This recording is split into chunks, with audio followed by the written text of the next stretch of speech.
গত কয়েকদিন যাবৎ বৃষ্টি ও বর্ষা হওয়ার কারণে এবং প্রচণ্ড ঝড়, আবহাওয়া এবং বজ্রপাত হয়ে পাশে একটি বড় রেন্ডি গাছ ছিল। রেন্ডি গাছটি মাঝখান থেকে ভেঙে গেছে এবং গাছটা ফেটে গেছে।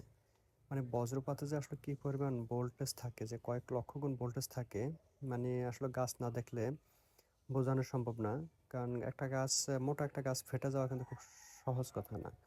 আর এই ঝড় মোকাবেলার সময় উম, যে মানুষ যে কতটা আসলে নিরীহ হয়ে পড়ে, মানে বলে বোঝাতে পারবো না। আর মানে বজ্রপাত হয়ে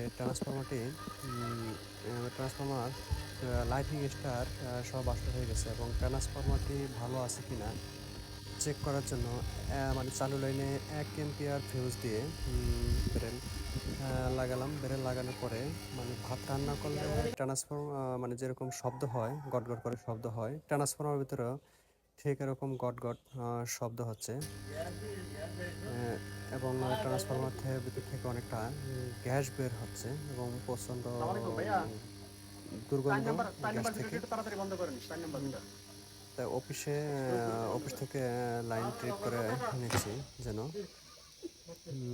কারণ এখানে তো কাছে যে বেরেল ডাউন দেওয়া সম্ভব হচ্ছে না। তাই অফিসে ফোন দিয়ে অফিস থেকে লাইন বন্ধ করে নিচ্ছি যেন ঢাকনা উড়ে না যায় বা বড় ধরনের কোনো দুর্ঘটনা না ঘটে।